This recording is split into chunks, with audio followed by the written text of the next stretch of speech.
সুফল বাংলা সবজি স্টল উদ্বোধনের পরেই কাজ করতে অনীহা গোষ্ঠীর মহিলাদের। মুখ্যমন্ত্রী মমতা বন্দ্যোপাধ্যায়ের স্বপ্নের প্রকল্প নিয়ে দোলাচল দুর্গাপুরে। শনিবার সকালে দুর্গাপুরের মুচিপাড়া মোড় সংলগ্ন নগর নিগমের তৈরি ডিএমসি মার্কেটে পশ্চিমবঙ্গ সরকারের কৃষি বিপণন বিভাগের তরফে একটি সুফল বাংলা স্টলের উদ্বোধন করা হয়, যার আনুষ্ঠানিক উদ্বোধন করেন দুর্গাপুর নগর নিগমের প্রশাসক মণ্ডলীর চেয়ারপারসন অনিন্দিতা মুখার্জি। উপস্থিত ছিলেন প্রশাসক মণ্ডলীর সদস্য রাখি তেওয়ারি এবং প্রাক্তন পৌরমাতা ডাক্তার ছবি নন্দী সহ দুর্গাপুর নগর নিগমের সংশ্লিষ্ট আধিকারিকরা। ক্রমবর্ধমান কাঁচা সবজির মূল্য থেকে সাধারণ মানুষকে রিয়াত দিতে সরকার নিয়ন্ত্রিত দামে বিপণন করা হবে বলে জানিয়ে চেয়ারপারসন অনিন্দিতা মুখার্জি বলেন, আজকে একটা অত্যন্ত অভিনব উদ্যোগ। আমাদের মাননীয় মুখ্যমন্ত্রী বাংলার মা মমতা বন্দ্যোপাধ্যায় সবসময় চেয়েছেন সাধারণ মানুষের পাশে দাঁড়িয়ে তাদের জন্য যদি কিছু করা যায়। তো আপনারা তো জানেন যে বাজারে অগ্নিমূল্য সব সবজি সব কিছু, সেই দিকটা চিন্তা করে অলরেডি এসডিও এবং বিডিওরা এই কাজটা করছিলেন ওনার নির্দেশে। এখন পৌর নিগমগুলো, পঞ্চায়েত, সবাইকে, বিডিও যারা আছেন সবাইকে নির্দেশ দেওয়া হয়েছে যে আমরা যেন সাধারণ মানুষকে বাজারের থেকে কম দামে, পাইকারি রেটে বা আরও কম দামে আমরা যেন মানুষকে এগুলো দিতে পারি। যে আলু, পেঁয়াজ, আদা, রসুন, যেগুলো নিত্য প্রয়োজনীয় মানুষের ভেজিটেবলস বলুন বা যেগুলো সবসময় দরকার হয় মানুষের। এটা এর আগেও আমাদের উদ্যোগ হয়েছে, গত বছর আমাদের উদ্যোগ দিয়েছিল, এবছরও দেওয়া হচ্ছে। 5টা বোরোতেই আজকে উদ্বোধন হয়ে গেছে।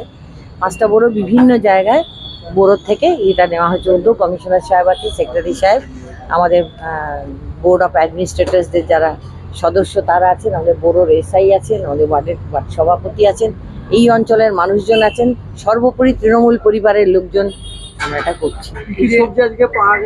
আজকে এখানে আলু, পেঁয়াজ, আদা এবং রসুন, যেগুলো সব থেকে মানুষের নিত্য প্রয়োজনীয় এবং অত্যন্ত দাম। সবজির মধ্যে সবজি এখনো আপাতত আজকে সবে শুরু করা হয়েছে, এরপর সবজি আসবে।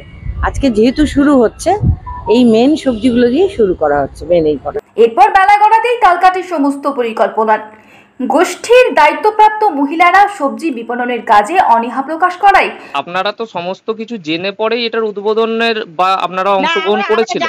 না, আমরা জানতাম না, শুধু উদ্বোধনটা হবে এইটুকুই জানতাম। আমাদের যেতে বলেছিল, আমরা গিয়েছিলাম, তারপর ওইখানে যেয়ে সবকিছু দেখছি। কাজের ব্যাপারে কিভাবে আপনারা কাজ করবেন, কিভাবে সুফল বাংলা স্টল চালাবেন এটা জানতেন না? ওইখানে যেয়ে জানতে পারলাম। তো তারপর এখন কি সিদ্ধান্ত নিয়েছেন আপনারা? তাহলে সিদ্ধান্ত নিয়েছি বলতে যে সিদ্ধান্ত আমাদের কিছু নেওয়ার নাই গো। কেন ওই যে বললাম যে আমাদেরকে যেতে হবে মার্কেটে, মাল বাঁচতে হবে, বেছে আমাদেরকে আবার পৌঁছে দিবে, তারপরে আমরা বিক্রি করব। আমাদের নিজের টাকাতে সবকিছু লাগাতে হবে, মানে গোষ্ঠী টাকা। তো আমাদের কাছে গোষ্ঠী টাকা নেই, আমরা কোথায় টাকা নিয়ে তো সবকিছু, তাই না? তা ম্যাডাম দিকে আমরা বললাম, ম্যাডামরা বলছে আমরাও জানতাম না, আমরা এই মুহূর্তে খবর পেলাম। তখন আমরা ম্যাডাম আমাদেরকে বললো, মিনতি ওই রেখা ম্যাম আর ভাস্বতী ম্যাডাম বললো, তাহলে আপনারা করবেন না? না, আমরা করবো না, আমরা পরিষ্কার বলে দিয়েছি, আর কিছু বলার নেই আমাদের। তাহলে আপনারা ওই স্টলে আর এই সুফল বাংলা স্টল আপনারা চালাবেন না? না। ঘটনায় এলাকার পৌরমাতা অঙ্কিতা চৌধুরী জানান, এর ব্যাপারে আমার কাছে কোনো ইনফরমেশন ছিল না, সেই জন্য আমি ওখানে থাকতে পারিনি উপস্থিত। এবং এই বন্ধের আশঙ্কা বলতে কিছুক্ষণ আগে আমার কাছে ওই কর্পোরেশনের 3 নম্বর বোর্ডের রেখা দিয়ে আছেন সিইও পদে, উনি ফোন করেছিলেন যে মুচিপাড়ার কোনো গোষ্ঠীর কিছু মেয়েদেরকে দিয়ে সুফল বাংলা স্টলটা নাকি চালু করা হয়েছে, কিন্তু সেই মেয়েরা বলছে আগামীকাল থেকে তারা স্টলটা চালাতে পারবে না, যে কোনো কারণে হোক। আমি এখনো কিছুই জানি না বিষয়টা।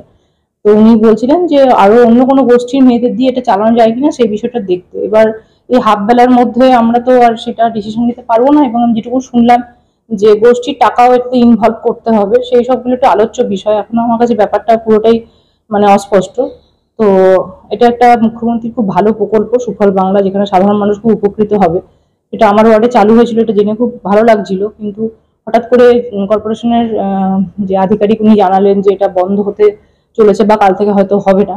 তো আমি চাই, আজ সকালেই হয়েছে শুনলাম, মানে পোর্টালে নিউজ দেখে আমি জানতে পেরেছি।